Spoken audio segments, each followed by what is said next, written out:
London is the financial capital of Europe, but nowadays its business district, Canary Wharf, resembles a ghost town. The government has reimposed a partial lockdown until at least December the 2nd. While businesses were functioning unimpeded through the summer, the economy posted strong growth of 15.5%. But government officials say it'll be difficult to sustain the momentum with restrictions back in place. The economy was recovering over the summer, but that recovery slowed coming into the autumn.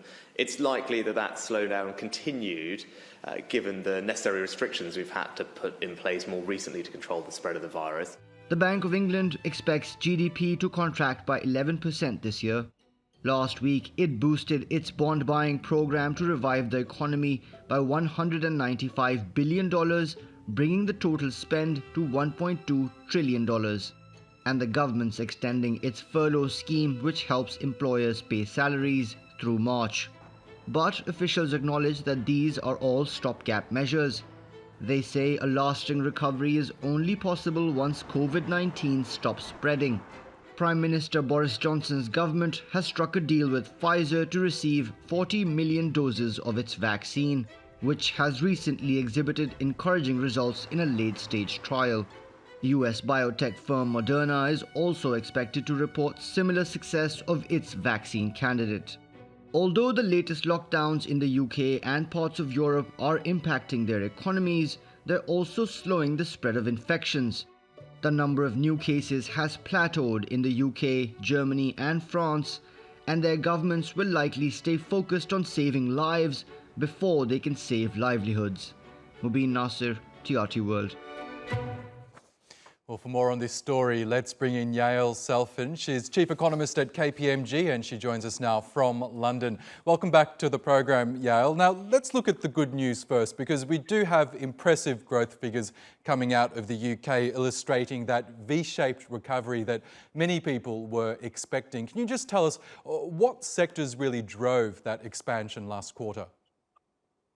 Well, we had a very big pickup in hospitality sector, restaurants, to some degree hotels, that drove a lot of it. But apart from that, there was strong numbers across the board, really.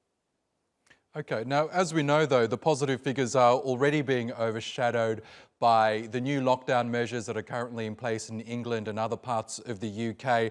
There are fears that those could plunge the UK back into recession at the end of this quarter. Do you share those same fears? So at least on technical definition, a recession would require two quarters contracting one after the other. We're not expecting that at the moment. We are expecting a relatively small contraction in Q4, nothing like what we saw in Q2. And therefore, I guess you couldn't call this a V-shaped recovery, even though we had strong Q3 numbers. It's likely to be kind of a W-shaped recovery, if you like, because there will potentially be a small contraction in Q4. But then we are expecting a pickup in Q1. It will probably be slightly milder than in other European countries on the back of a Brexit. If we're not having a hard Brexit that is looking more likely, then it won't be too harsh, but still there will be some impact from the end of the relationship with the EU. Can I ask you about another issue that's really weighing on the UK economy, and that's the prospect of a hard Brexit by the end of the transition period, which is the end of the year, if the two sides don't agree on a trade deal. We know Brussels and London are really struggling to come up with the terms for a trade deal post-Brexit.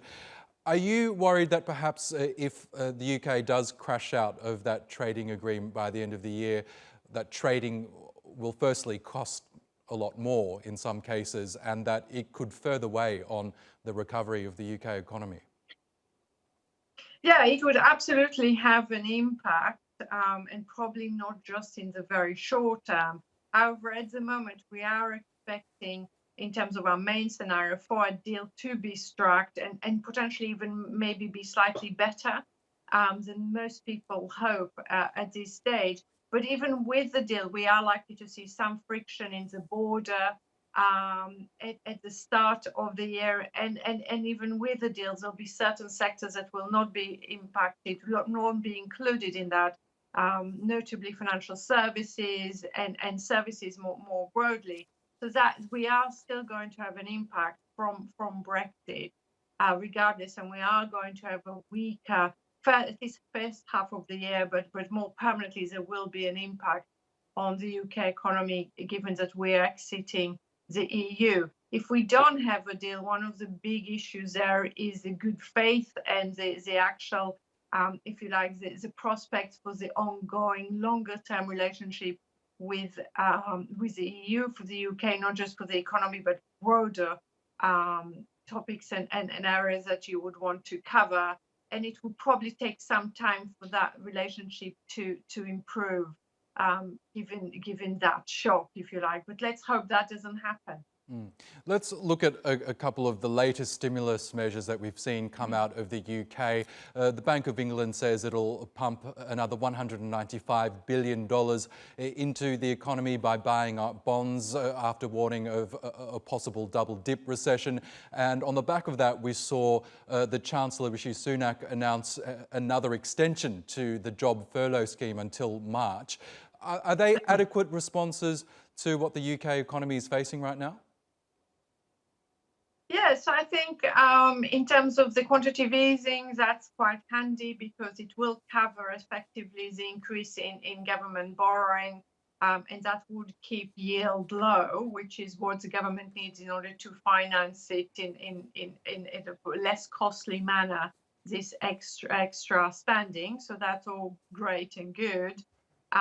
On the furlough scheme, I think this is was a good decision in the sense that now that we have the lockdown, we do have businesses that had to close in the short term, and we do want to keep those workers in those businesses close to the employment that they have, because once restaurants, etc., especially hospitality sector that is affected by it, can open again, you want them to have the people ready to start, if you like. So that's all pretty good. And it would mean that unemployment will be lower than what it would other be in the UK, which would also make it easier when it comes to consumer spending, when it also comes to risk like housing market, etc.